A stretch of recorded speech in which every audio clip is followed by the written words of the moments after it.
Alright, WWE Hell in a Cell. I'm going to get right to it. Overall, it was not a bad show. Basically, the night starts off with Undertaker versus CM Punk, surprisingly. This was the first match. I kind of knew one of the Hell in a Cell matches was going to be first, but I wasn't expecting this. I was probably expecting, I guess, the Legacy match. Maybe, but whatever. This was an okay match. It was basically like the Breaking Point match. It was the same amount of time limit, basically. But really, Undertaker wins. That's basically what happened. He got caught by a last ride from the ropes. He kicked out of that. At the end, CM Punk hit him with a chair close enough to the end. But Undertaker chokeslammed and tombstone. It was basic finish. CM Punk did some good moves. He did a suicide dive through the ropes, caught Undertaker against the Hell in a Cell. Basically some brawling outside the Hell in a Cell, like inside but outside the ring. But overall, it was an okay match. Better than a Breaking Point match. So Undertaker's the new champion, World Heavyweight Champion, which is good. We'll see if they continue the feud, which they probably will. Or maybe they'll do another Batista feud. Hopefully they don't do that, but I don't really want to see that again. But yeah, pretty good match. 2.5 out of 5, even though it was really short. But they had to make a Hell in a Cell match short. Yeah, so 2.5 for that.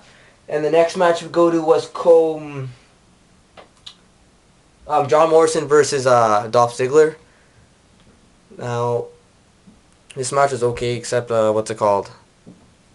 The first 5 minutes was basically mat wrestling with Dolph Ziggler and John Morrison. It was kind of boring, but not really. If you like mat wrestling, which I kind of do sometimes, but it was basically the first 5 minutes was mat wrestling, and then John Morrison they got really fast paced after that. Dolph Ziggler tries to go for his finisher. He misses that because John Morrison had his hands on the rope, so he basically knocks himself kind of out there in a way. And then John Morrison goes for his Starship Pain, gets that, and it's over. He tried to go for that in the beginning of the match or near the middle. He misses it. So overall, it was a pretty good match. Not his best match that he's had, but an alright match. I'm still gonna give it 3 out of 5 stars because it was pretty good. So yeah, John Morrison retains. Obviously, I knew he was gonna win. Good match. And next we go to Mickie James versus Alicia Fox for the women's belt. This was actually a good Divas match. As if you don't know, Mickie James has been botching all that lately. I don't know if you guys noticed, but a lot of the Divas have been. This was a few botches in this match, but nothing too bad. Alicia Fox really impressed me. I'm a fan of Alicia Fox now after this. I mean, she knows how to wrestle. I thought she was just a good-looking girl that didn't really know how to wrestle. As a lot of the Divas can't, like Maurice, but she can wrestle. That's all I gotta say. She deserves a belt sooner or later. But Mickie James wins with her DDT that she always does, stand-up DDT where she face plants them. That was a very good DDT. It looked like it actually hurt.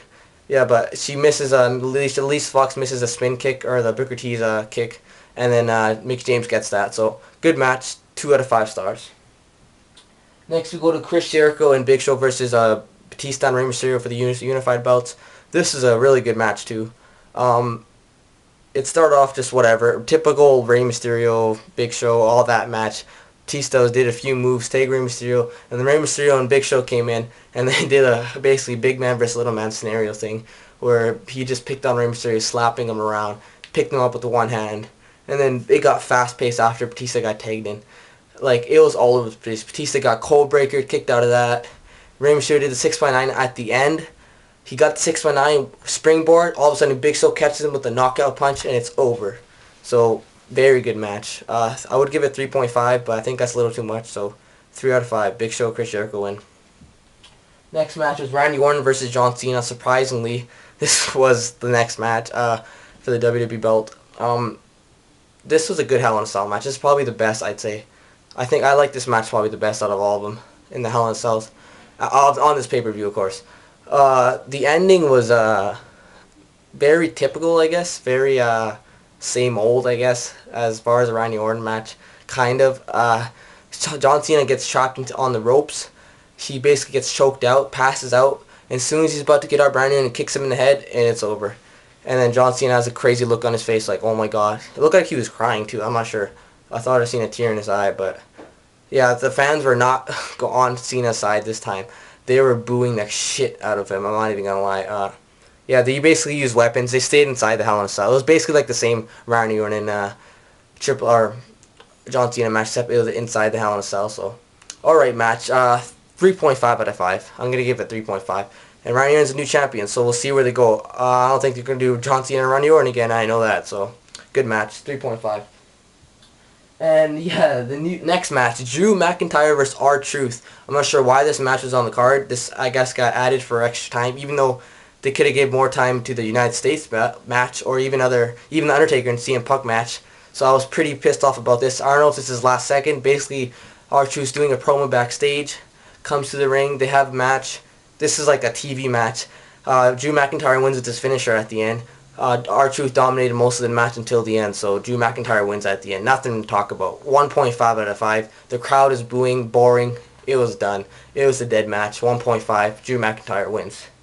And next match was, of course, Kofi Kingston versus Jack Swagger versus Miz for the United States belt. This was a very fast-paced match. Miz comes out. He does basically I'm awesome little thing that he always does, saying he never wants to come back to the city again because it sucks. And then they have a match. This is fast-paced, like holy shit. Jack Swagger catches, or Kofi Kingston catches Jack Swagger with a spinning kick. Then Miz gets both of them out of that. And at the end, Miz goes for his finisher, gets on Kofi Kingston. Jack Swagger gets back and does the spin-up powerbomb to him, to Miz. And then all of a sudden, once again, Kofi Kingston hits Jack Swagger for the second time in the head with the kick, and it's over. Very fast-paced match, very good match. These three can really have a good match. So hopefully they'll have another triple threat, or one of these two guys besides Kofi Kingston will have the belt next. I'm still going to give it a 2-star match since it was very short, but very good match for what it was. Next match, DX versus Legacy, obviously.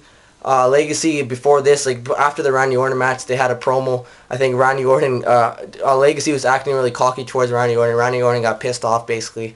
Before Legacy came out, before they entered the ring, Legacy attacked them from behind, and then they fought outside. It was basically like their breaking point match.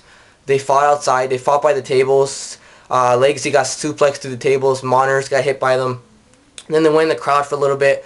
And Cody Rhodes took a huge bump. He got thrown over the barricade and against the steel cage, or Hell in a Cell. So then basically they went inside for a bit, and then they threw Triple H out. They brung him by the stage, beat the crap out of him, like totally destroyed him with DDTs and stuff. And then they locked the door, so it was a handicap match after this.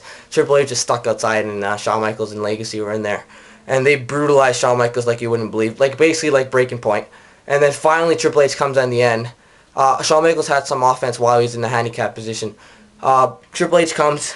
He's like, I'll be back. He doesn't come. He leaves for 10 minutes. Everyone's wondering where he is. Comes back with pliers, basically, bolt pliers. Breaks open the chains. And then they start going nuts. Triple H starts doing all these moves. At the end, Shawn Michaels switching music's Cody or Ted DiBiase. And at the same time, Triple H hits him with the sledgehammer. So it was like a double hit at the exact same time. And then they win.